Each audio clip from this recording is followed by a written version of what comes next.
All right, today we're going to talk about modeling with sinusoids. Basically, we're going to talk about why we've been learning about the graphs. So here's our situation.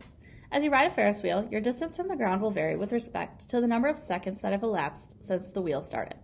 This wheel has a 14-meter diameter and revolves 4 revolutions per minute. It's going pretty fast. The bottom of the wheel is 1 meter above the ground. We're going to sketch a graph of our sinusoid, being sure to label our axes.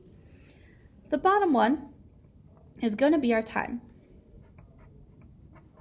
And it says it 4 revolutions per minute, so I would go time in seconds. So let's go up to 1 minute, which is 60 seconds.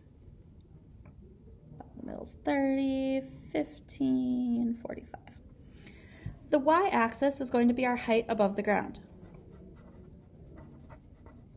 And that's going to be measured in meters. All right, I haven't put any measurements on my height yet because I want to think about a few things. First of all, the bottom of the wheel is 1 meter above the ground, which means I'm never going to go below that unless my wheel has an issue. The top is 14 meters away from that. So that means the top is at 15 meters. This is 1.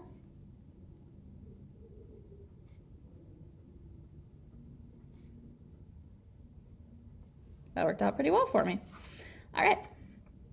Now, I know I'm going to get on the roller coaster at the bottom because I'm not a crazy person. I get on at the bottom at time 0. And when I hit 15 seconds, I'm back at the bottom, which means right in the middle of that 15-second interval, I should be up at the peak. And now I have an idea of my graph.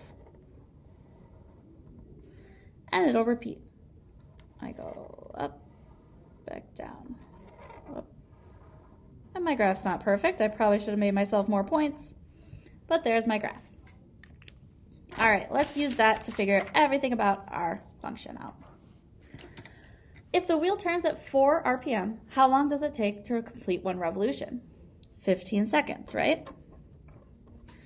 Which means to find B, remember the period is always 2 pi over B, and that's going to give me 15 seconds. So I multiply my B over. I have 2 pi equals 15B. Divide by 15. B is 2 pi over 15. It's not a nice number, but it's a number. The maximum height is 15. The minimum height was 1.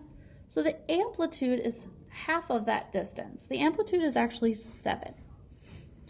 And the graph has been vertically moved. It was shifted up 1 unit. Except it wasn't. Think about where the middle is. The amplitude is only 7. We're actually shifting it up 8 units.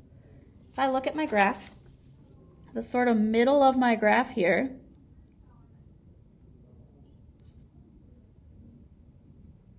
is at 8.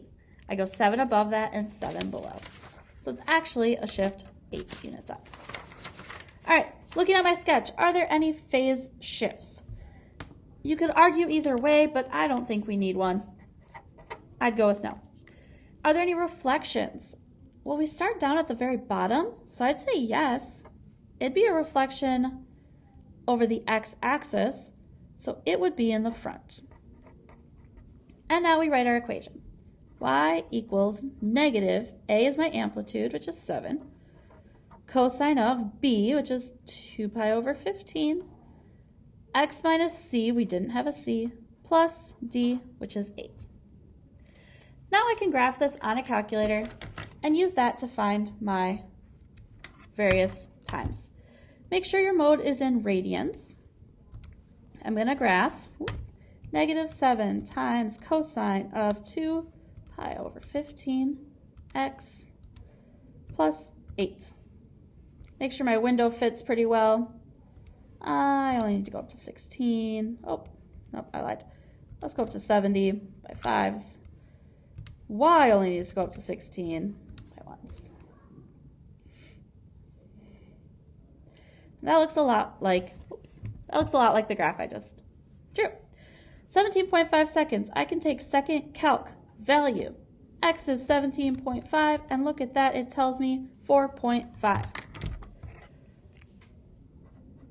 4.5 meters in the air.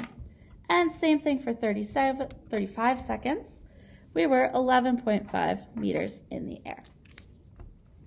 All right, you are going to try some on your own now.